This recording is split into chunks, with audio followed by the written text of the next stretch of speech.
With the release of the Gundam card game, they also released this Assemble starter set, which, besides this beautiful starter deck, also contains minifigures for Bandai's new Assemble tabletop game that will be releasing somewhere next year.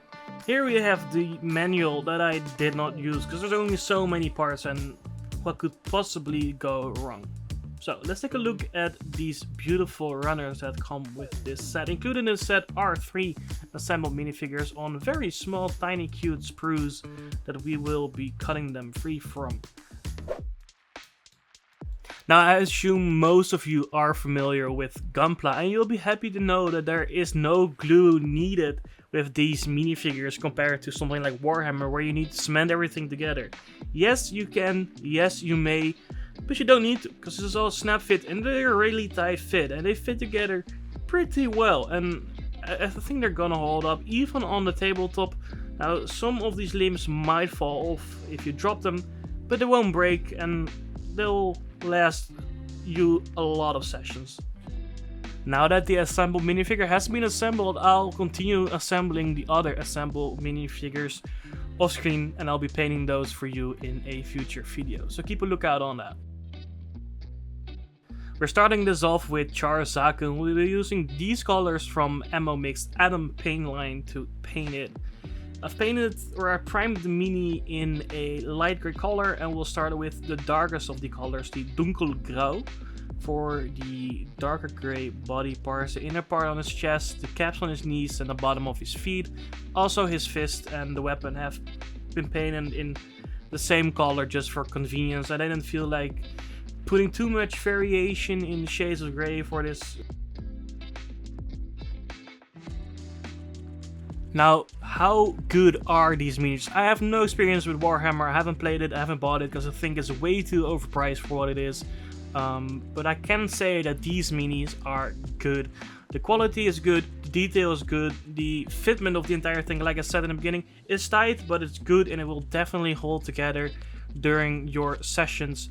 Now, there are some mold lines here and there that need to be scraped off. But there are, as far as I've seen, only in a few kits like the Talkies backpack or some other things. There are very few seam lines that need to be fused together. So overall, these minis are extremely good quality and I can be happy with them.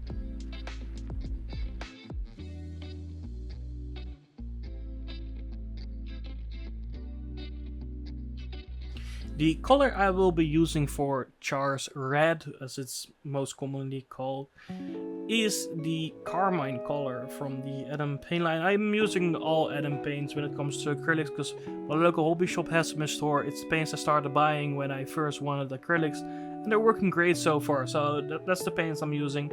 And this Carmine color is a really close approximation of what I could get from any paint line to the Mr.hobby colors. Char Red you'd want. We then move on with this vintage pink color, also from Atom, for the lighter shade of red on Char suit. Now, I think that I have found a very, very good choice of paints when it comes to getting close to that original paint color scheme, and I'm really happy with the result in the end. So we'll paint the legs and then we'll move on to do some finishing touches.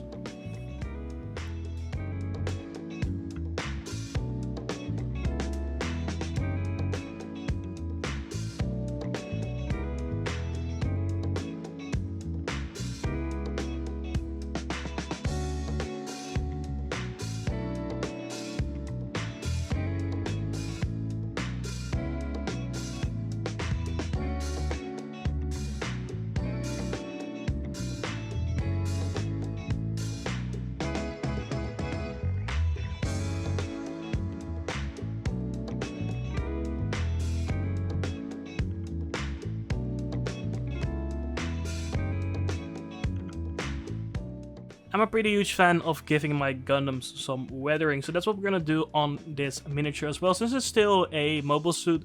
So I start with a lightened version of the base color, in this case the vintage pink, but I did the same for the Carmine, and just lighten it down with a bit of white paint. I then use the Dunkelgrau to fill in the inside of that lighter scratch to resemble the bare metal that's underneath the paint coat of the mobile suit. Now, I think this came out pretty great, especially given the state of which my smaller brush was in. It's awful, and I need to get a better one. But yeah, I'm really happy with the result. It came out great, and it looked fantastic, and I'm just really happy with it. And I think I'll do this for most of the other Assemble minifigures as well. Especially in a tabletop war game, it just looks cool, and it adds to the overall aesthetic of the game. I then go over it with a wash. This is the oil brushes from Ammo, the color Starship Filth, thinned down with some Ammo's enamel thinner. Just straight over the mini. I didn't coat it or anything, and it worked great. No damage, no paint that got loose or weakened, nothing. I then moved on to decorate the base. I thought it would be cool to make this base look a bit better. I think I would do it with most of them.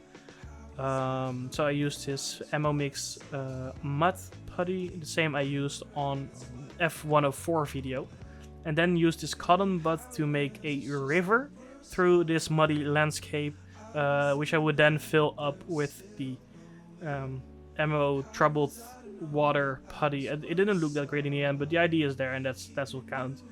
And I'm pressing the mini down. This will be the vinyl position as well. Yeah, I initially wanted to do the foot imprints, but I wasn't going to move it, so I was just going to let it be there. Then with some PVA Mod Podge and some foliage, I think this is just very short strands of static grass. I'm making some grass. I'm just applying this with my fingers. It's way too small to use the static applicator, and you wouldn't see it anyway. And it was getting pretty straight up anyway, so it looked good, and you don't need a static grass applicator for a skill like this. It's not gonna work. You could make some tufts, yes, but just applying it straight away and then maybe holding it upside down for a bit so that it can just hang works well. I also have some pebbles. This is like a little jar. I think it was from AK. I'm not sure. I think it's AK, and they're just little stones. You could get this from your backyard. Or anywhere outside really. I just got this from a store that was closing down and had a discount. So yeah, once that's done, the entire miniature is done, and I'm really happy with the results. Let me know if you want to see videos of all of the other Assemble figures, or maybe should just do one big video where I paint all of them and show my progress. So let me know. Thank you for watching. I'll see you guys in the next video.